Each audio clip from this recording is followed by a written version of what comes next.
ready for an exciting afternoon? Yeah! All right, that is awesome because we're actually talking about the power of language and communication. And let me tell you this, here's something that you need to absolutely remember. The quality of your leadership is directly connected to the quality of your communication. That's so important. I'm going to say it again.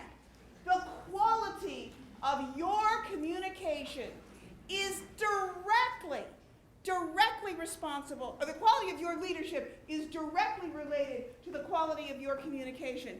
If you can have the best leadership strategies in your head, you can have studied leadership with the greatest professors in the world. But if you can't connect to people, if you can't use communication, not only as a tool, but as an orientation, then you will not be a leader. So today we're going to talk to you about how that happens with communication. So, as Bridget promised, we are going to engage in a few exercises. One of the things that you first have to know is that communication is, what's it say up there? To undertake the study of the obvious. When was the last time you thought about communication? 2 seconds. 2 seconds when I said it right. Before that, let me ask you a second time. When was the last time you thought about your thumb? This is class participation. When was the last time you thought about your thumb? What happened yesterday? Very good. Let's give him a round of applause. Excellent. All right. In other words, you haven't thought about your thumb until it got hurt. The same thing is true about communication. We often don't think about it, don't think we need to do anything about it until it's too late, until we're already knee-deep in problems. So that when we say that we undertake the study of the obvious, what I'm going to be doing is asking you what may seem to be obvious questions, but we're going to find out that there's a whole lot beneath the obvious. So let's we're going to do a little exercise. And so here's the challenge. I'm going to ask you, there's going to be a picture that's going to show up. What I want you to just yell out to me is, what do you see? What do you see? Tragedy. Tragedy, fire. Axe. Destruction. An axe. He's actually rebuilding. He could be rebuilding. What? What do you see? What do you see? Come on. So far we have tragedy, an axe, destruction. Dirt. What? Smoke. Okay. Come on. Let's get some more. This side of the room is real good. First row up here is smoking. Come on, back to the room. What? Some survivors. Burning. All right, good one. You know what that is? It actually is. It's breakfast. It's the way in which breakfast is made on a favela. Who knows what a favela is? Anybody ever heard the term? What is it? Like houses in Brazil where people live. It's not just houses. It's actually, favelas is a very poor section, and actually there's a section in Brazil where there is an entire community that it was constructed on a garbage dump. And what that was a picture, right? Here is making breakfast, and here is making breakfast. What's the difference? What's the difference? I'm going to tell you, both is making breakfast, okay? You don't use an axe to make breakfast. Right? In other words, I heard the word up here, tragedy.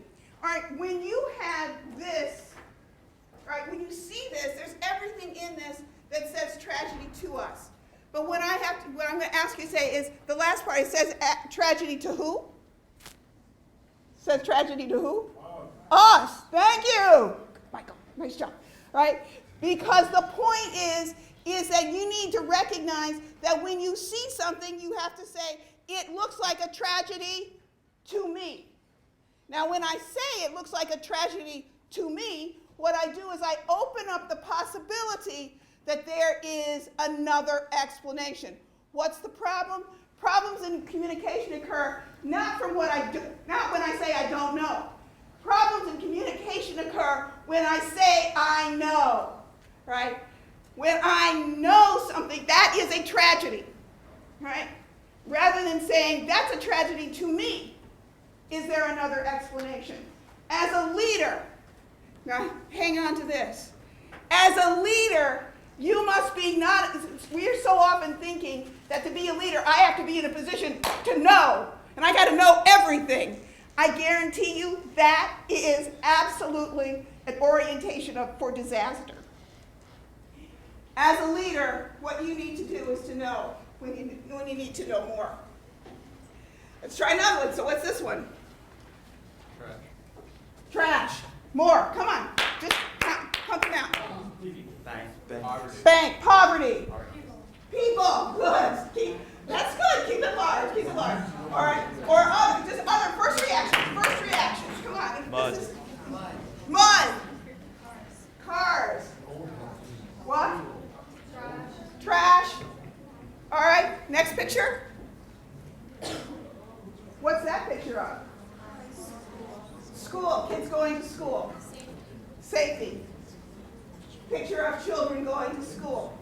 It's the same thing. What happens is, when you said that there was trash, it was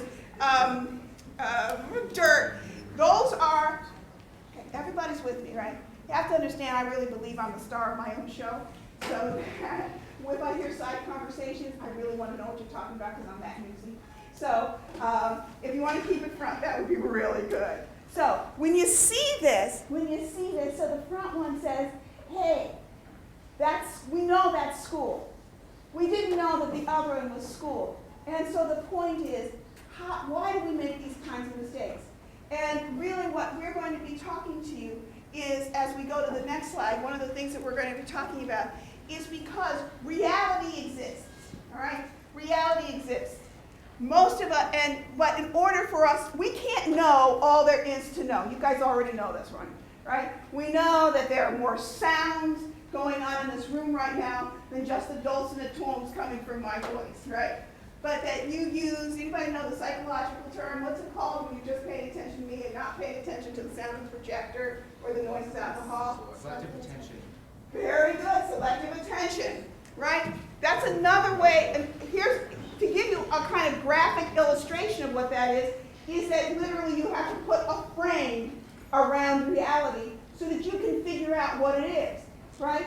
You see, because I love when you said you saw people, right? So you see people, you see dirt, and then you have to put that into a frame, and once you have that into a frame, then you say, as you see people, you see dirt. I have to put a frame around that in order to make sense of it.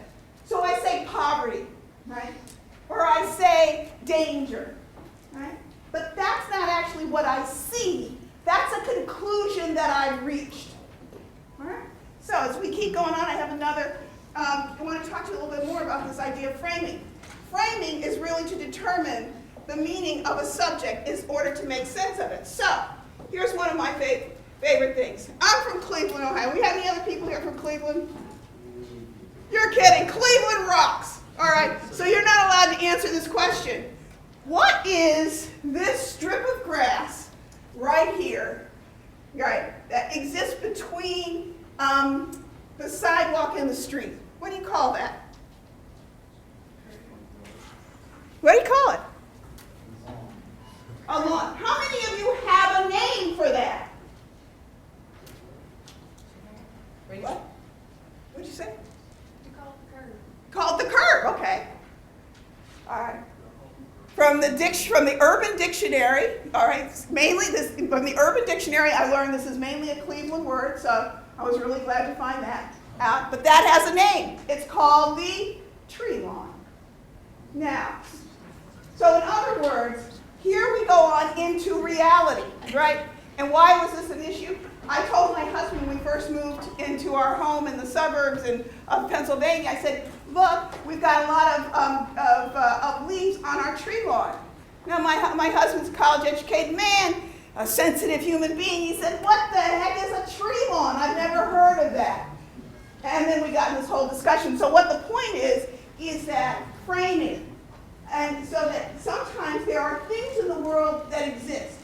And if we don't have a name for it, then it doesn't become special to us. It doesn't exist. But as soon as we have a name for it, then it becomes a problem. So that, I don't know if any of you, when I was in graduate school, I lived with a woman who was getting her medical degree. And one of the interesting things is that every disease she learned about, I got. Now, you might want to think about that. So as she was learning about the diseases, all of a sudden she was looking at me critically and saying, you know, you could have this. When we have language for something, all of a sudden we can begin to see it. So tree lawns are very important in Cleveland. Don't ask me why. So that we take great pride in our tree lawns.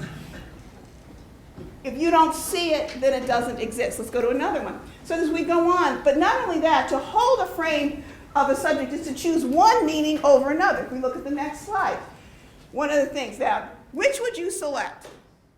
See this one? Prunes. You generally go, ooh, prunes. Then, dried plums. All right? The prune industry actually found that there was a significant difference in terms of their revenue between whether they called it, if you guys go to the words, next slide, if you go no, I'm sorry, it doesn't, yeah. When they just had this on the package, prunes, sales not so good. Same picture, same package, went to dried plums, all of a sudden people liked it more. The image or the picture becomes important. What we call something really determines how we will behave toward it. And that's going to be key as a leader, because as a leader, you will have an opportunity to name events. Is your organization facing a crisis? Or do you have a little problem you need to fix up? All right? Is somebody challenging us? Or do we have to have a conversation? If we go to the next one, the last one, is that we assert that our interpretation should be taken as real over other possible interpretations. If you go to the next slide, courtroom. Who are the two principal actors in any courtroom? What do you call it? These guys who speak for the state, who are they?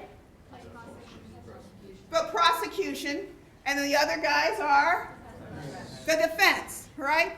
Think about what fundamentally is going on here. An event has happened, right? And if you go to the next, if you click on it again, and click on it again, you know that this is taken from the movie A Time to Kill. Anybody here seen that movie? Yeah. Few people have. Okay, few people have. Essentially, what's not in question is that this guy killed 2 people. That's a fact. Killed 2 people. The question and what reality both sides are asserting is one is saying this is first-degree homicide, intentional planned murder. The other side is saying it's justifiable homicide. There was a reason, a compelling reason, why he took the lives of those 2 people. So that as a leader, all right, and certainly when you are arguing a case, you're functioning as an ideal leader. What the defense has to do is to assert that its view of reality is right, and what the prosecution has to do is that its view of reality is correct. So what you're seeing now is this.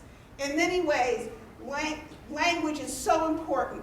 And I want to close off my little section by saying here that fundamentally when you think about what you're doing as a leader, I love this quotation over my shoulder. It's because you are creating language for the people that you are going to be leading. That you see things, you have ideas, you are going into a direction that nobody else has yet. So you've got to convince them to hear the music and dance the dance that you think will take your organization to success.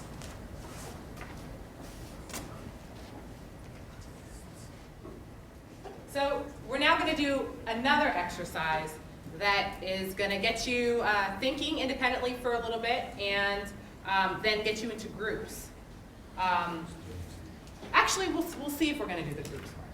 So, but we're going to do a little independent thing. You're going to take a test, all right? So, can you help me pass these out, please? Front. Where's the pen that I just... And listen up. As Dr. Nance is passing these around, this is a critical thinking activity. And what we'd like you to do is read, your instructions for this are to read the story that contains only true statements, and then mark them either true. You're going to read the story, and then you're going to have a very short amount of time to answer a series of questions at the bottom. Please turn it over. Let's wait till everybody has one. You're going to mark it either true, false, or question mark if you're not sure. All right, now I would like you to get into a group of, Dr. Nance, about how many would you say? I would say about 5 or 6. 5 or 6. Get into a group of 5 or 6. Introduce yourself to the people around you. Like this one, in the 7. Let's try to get you a 4. How about these 2 guys? Groups of about 6 or 7. And listen up. What I'd like you to do once you get those groups is you're going to spend a few minutes talking amongst each other about the responses you have and about what you think the answer is. All right, of course, right? A great step of leadership, stepping up, recording for your group, and coming to the front of the room and being a representative. Great practice. Excellent. All right, so first I'm going to talk for just a moment with you guys all up here. But anyone, please feel free to respond. How was this exercise? Was it challenging? Was it easy? Challenging. What made it challenging? The wording. The wording. Yes. This was intentionally vague. Intentionally vague. What else? Any other comments about the process? Okay. Oh, yeah. Questions that were essentially the same thing worded very different. Okay. All right. Yeah. Yeah. So again, intentionally designed to be a little bit tricky. Really forcing you to think about this. Did anybody notice what I was doing while you were writing it? I was walking around. Was I saying anything? Oh, framing, right? You blocked me out to focus. Okay, I was saying some things. Did anybody hear me? Time. I was talking about time. Yep, telling you guys to hurry up. Telling you guys to make decisions. Hurry up, hurry up, hurry up. Let's go, let's go. Because oftentimes, when we're forced to make decisions as leaders, we don't have the luxury of time. We have to make decisions quickly. So we're going to see how that may or may not have affected your responses, the accuracy of your responses. So, again, we have our leaders of all of the groups here. What we're going to do is take the first person, and I would like you to read the question and tell me what your group thought. Whether it was true, false, or question mark. Slinky Sam is known to have been Speak loudly. There's 100 people here. They got to get all the way to the back. Slinky Sam is known to have been near the scene of the killing of Babe Smith. We said it was true. Said it was true. And then let's go down the line. Let's see. What'd you say? True. Keep going. True. True. True. True. True. True. True. True. True. True. True. True. And why did you say it was true?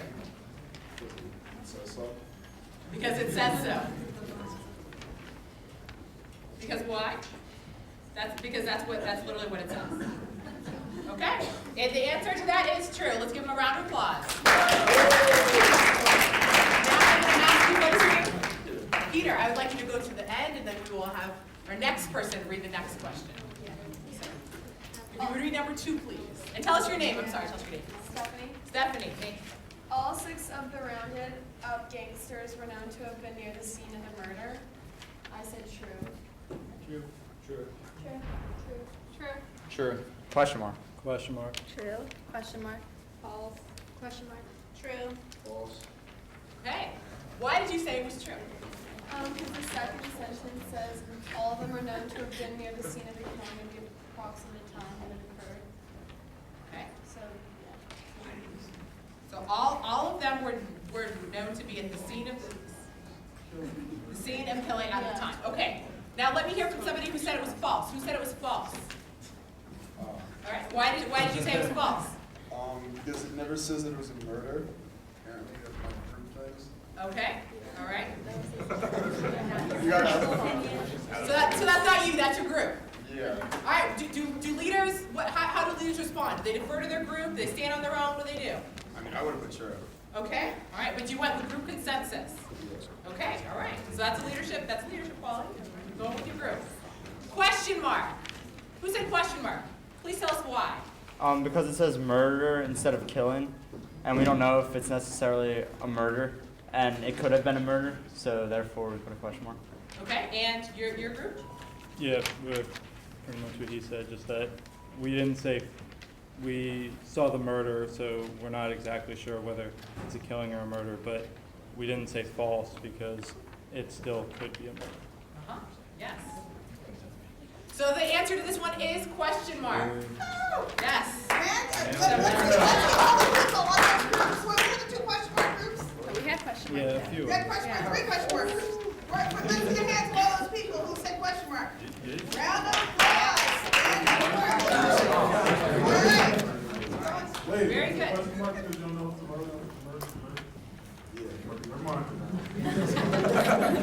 Okay, thank you very much. All right, let's have our next person. Your name is?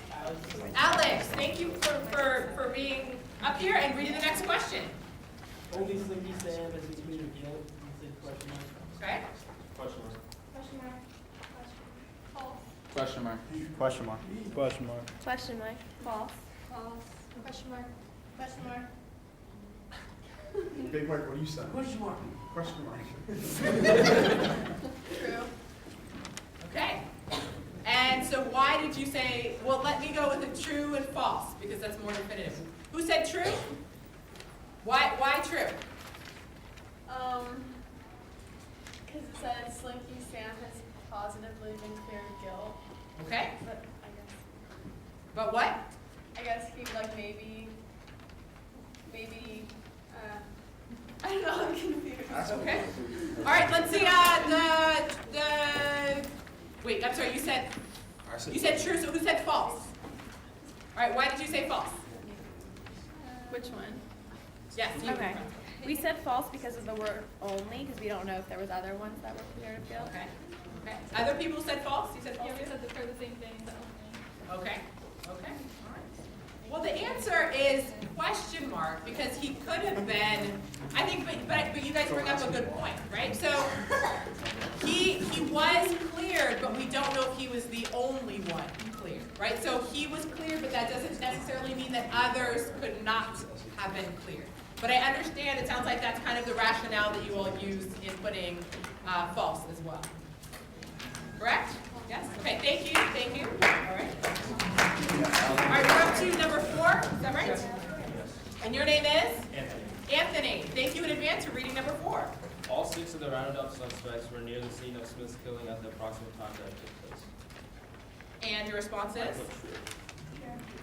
True. True. True. True. True. True. True. True. True. True. And why did you put true? It says that all of them are known to have been near the scene of the killing at the approximate time that it occurred. Yes, and you guys are all correct. It is true. That one was not a trick one. So after giving you a couple, strangely worded ones, we wanted to give you an affirmation that one is correct. An easy one somewhere in the middle. Great. All right, number 5. Your name is? Yorna. Thank you in advance for reading number 5. The police did not know Question mark. Question mark. Question mark. True. Question mark. Question mark. Question mark. True. True. Question mark. Question mark. Question mark. Okay, let's hear from the people who said true. Why true? Well, I actually put question mark for this, but overall our group said true because it doesn't say that the police know who killed them in the top, and if they rounded up suspects, then they probably don't know who killed it, because otherwise they would just take the one person. Okay. And somebody else who said true? Who else was it who said true? I said true because they wouldn't be conducting an investigation if they knew exactly who did it. And there's 6 of them, so I mean 4 other people would have to be cleared before they find out who it is. So if Slinky Sam is the only one that's been cleared, other people have to be cleared as well to narrow it down.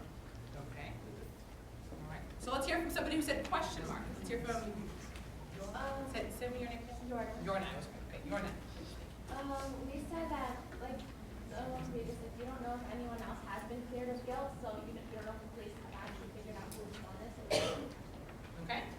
And you guys? Say, just talk about what happened in the investigation. It doesn't say the results, or that there was no. Okay. Somebody else who said question mark? Did you do?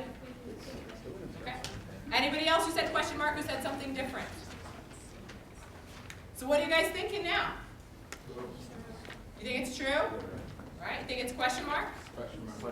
Question mark. It's question mark. For exactly the reasons why you guys said that. Yeah. Absolutely. Nice job. And who was the group that convinced, who was it? Yes, you. What's your name? Megan. Megan. Which group convinced her to say question mark? So what was that like? No, they convinced me to say true. I'm sorry, they convinced you to say true. So what was that conversation like? Just like discuss like our different opinions, since we all kind of had a different take on the question. So even the majority of us thought true, and then, so our group wasn't true. Okay, so we went with majority rules. Okay. And do you feel okay with that now? I guess. I mean, if that's what most of the group felt was right. Okay, yeah. My husband always likes to tell me, you decide and then you follow through. Right? So you aren't wishy-washy about it. You guys made a decision and you followed through. And sometimes you'll be right and sometimes you'll be wrong, but you live with that decision, right? So that's what you guys did. All right. All right, your name? Megan, I'm sorry. Megan! Please read the next one. Number 6. All 6 suspects are known to have been near the scene of the felony. You said it was true. Question mark? Question mark. Question mark. Question mark. Question mark. Question mark. False. Question mark. False. True. Question mark? True. Question mark. Question mark. Okay, let's hear from the people who said true. Well, they said 2 that all of them were near the scene. All of them were near the scene of the killing at the approximate time that it occurred. Okay. Somebody else who said true for the same reason? Who else said true? Did you say the same reason for sentence 2? Yeah. They were near the scene. Yeah, or for a different reason? No, it's sentence 3. Sentence 3, which says, A killing is a foul deed. what's that? A killing is a foul deed. Okay. Right? Yeah. Someone died and they have suspects for it. It's probably murder. Like, that's what I thought for 2. It was probably murder, and then it's probably foul deed too. Okay. All right. False. Who said false? I did. Yeah. Let me hear from the 2 false people. Well, I said false because it doesn't necessarily label it a foul deed. Okay. Like, it's a killing, so I mean, you don't know how it was done. It doesn't give you the details for how it was done. Okay. All right. But it says a killing is a foul deed. Doesn't it? No. You said true. Okay. All right. Who else said false? What else? Why did you say false? We just said false because of the wording, and like there's other foul deeds There are other besides foul just deeds. killing. They're out there. The answer is well. Let me see the question mark people. Why'd you say question mark? Same reason as they said false, Okay. because it could go either way. It could go either way. So it could be the killing could be a foul deed, or the foul deed could be something else. Okay. Other people with question mark? Well, we said maybe like the killing was perhaps like, I don't know, maybe like something fell on the street and he died. So you're not necessarily sure whether it's like a murder or what, but you still kind of need suspects to go. Absolutely, and that is the reason why it's question mark for both of those reasons, right? it's not completely clear. It's not completely clear. It could be this particular foul deed. It could be some other foul deed. Not quite sure. Okay. I'm Allie. Hello, Allie. Smith's murderer did not confess of his own free will. Is that false? Question mark. Question mark. Question mark, question mark, question mark, question mark, question mark. So, true? Question mark, Question mark. Question mark. question mark, question mark. I didn't get All right, let's hear from the true and false. Don't ask. True. Who said true? I don't know. What's it be said? It's question mark. It's question mark. It's question mark. I Are you think. sure? Don't know. Why'd you say true? Because it's on here. It's true. That's a true. That's a T. All right, so what's the title of our talk today? What in leadership? Communication, right? So let's make sure we're communicating well with each other. All right. So question, you guys have I'm not the question mark? recorder. All right, so who said false? We said false because it doesn't say about any murderer confessing in any way. Although thinking now, it probably could be question mark because it just might not be, the information just might not be there. Okay, all right. Who else said false? Did anybody else say false? Okay. So the answer is question marks, precisely for that reason. So it's poorly worded, it's confusing, we're not quite sure there. So thank you, Alan. Your name is? Vince, Hello, Vince. Slinky Sam was not spared of guilt. Okay. False, false, false, false, false, False. false, False. False. false, false. Good job. Nice job. All right, number 9. Wait, how is it not clear? Wait, what? Hi, Raymond. It is known that the 6 suspects were in the vicinity of the cold-blooded assassination. Question? Question mark, question mark, question mark, question mark. False. Question mark? Question mark, Question mark. Question mark. question mark, question mark. Question mark. All right, who said false? Why did you say false? I said false because of the language, cold-blooded assassination was different than killings. So Okay. that's why I said false. Okay, all right. And question mark because? It could have been a cold-blooded assassination. Exactly, yes. So it seems like maybe, again, similar rationale for why you may have said false and why you may have said question mark, but we're not certain. We're not 100% certain. We cannot 100% say it is false. We have to say it's possible it was a cold-blooded assassination, or it's possible that it was not a cold-blooded assassination, right? So we're not sure. All right, so I want to give everybody a round of applause. Thank you very much for all our volunteers. You may sit down. Thank you. Alright, so, what was the title of this test? Again? Test of uncritical what? Inferences. What is an inference? What is an inference? My friends, what is it? Yes. It's something you assume based on given information. Something you assume on the, that's very good, on the basis of given information. And so if this was a test of uncritical inferences, then what was it a test of? What are uncritical inferences then? Was it a murder? Was it killing? Was it a cold-blooded assassination? What was it a test of? What do we tend to do? We tend to assume, that's right. And how many people actually had T's and F's down the paper before you went to talk to your group? I'll put my hand up the first time I did this test. And as leaders in particular, why do we have T's and F's down the side of the paper? Because we make decisions. Because you need to make a decision. Because you had somebody who's pushing you. You've got to decide. You've got to decide. All right?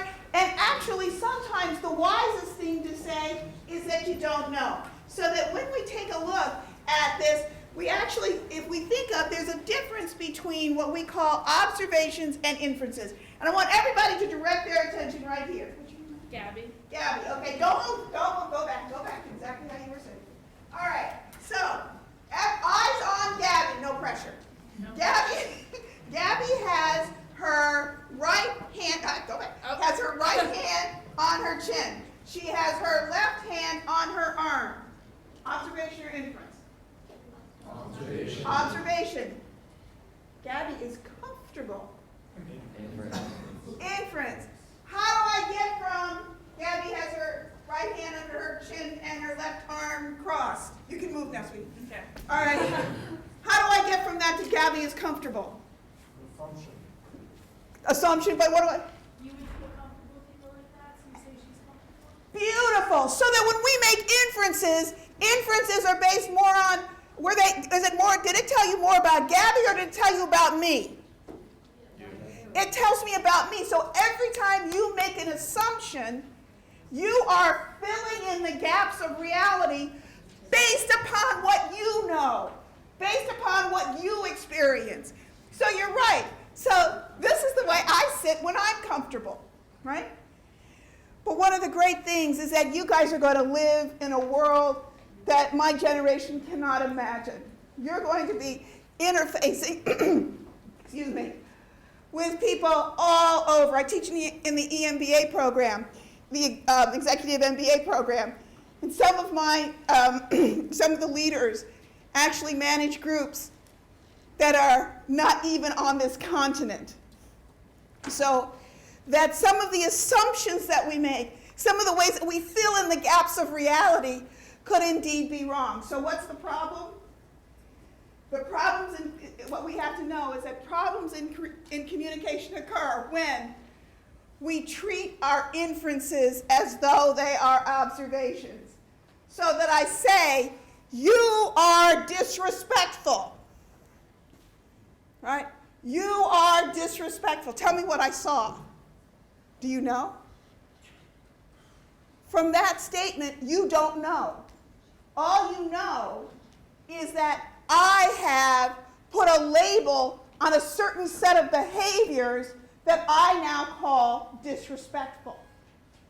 So that it becomes very important as leaders that we are able to differentiate between what we see, right, and the labels that we have put onto what we have seen. All right, so, can anybody,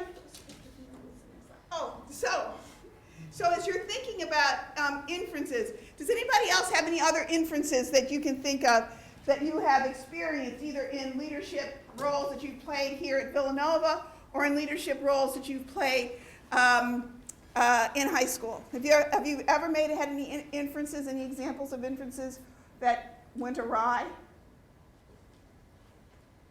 Any examples? When people made assumptions about you or something that you've done, or did you make an assumption? Did that happen to anybody?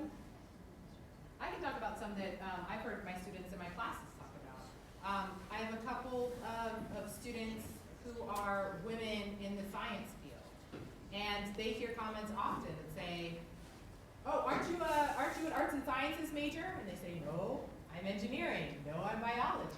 Right? So assumptions are being made about them, about where they must belong because of their gender, about where they must be most comfortable, maybe about their academic ability or interests, right? So we make these assumptions all the time. So think a little bit more. Think a little bit more critically. What are some situations where you may have made some assumptions? Michael. Well, when I first came here and when I started playing football, I thought that the really small guys were like incoming kickers or something, but they're actually like linebackers. Okay. All right. Did you all get that? Some people are going like, But I need you to say that a little bit louder because that's a great example and we want to make sure that we pick it up on tape. So a little bit louder, one more time.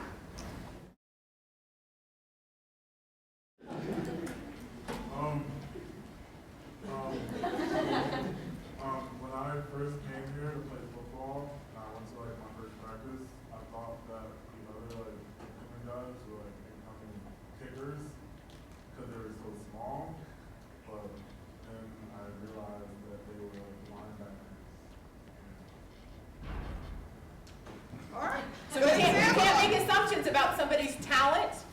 sometimes that can be hidden. Somebody might be small, but they might be fierce, right? You never know. And I don't know, maybe these guys are or not fierce, but you never know. You can't make that assumption just by looking at somebody. So that as we close out our time with you, one of the things that we hope that we leave you with is the idea that, have you heard the old adage, don't judge a book by its cover? I hope that now you can understand how that really is a leadership principle. It has to do with framing. It has to do with language. And one of the things that you can see, if you look at the last quotation that we have here, is one of my favorite quotations. Because if you think about it, the group that sometimes we always say, oh, I would be such a great leader if only I had a good group. Well, I always think about it the other way around. I think this group I think that it's not the group that makes a leader great, but it's the leader treats the group as though they are great, and then they become capable of accomplishing great things. And as you begin your journey here at Villanova, I know that as an administrator, I certainly look forward to the kind of leadership I know that you will be able to provide in the years to come, because I know that you will be treating the other people with whom you're going to be working as great, and then we can expect only the best from you and from your time here at Villanova. So those are my closing thoughts for you.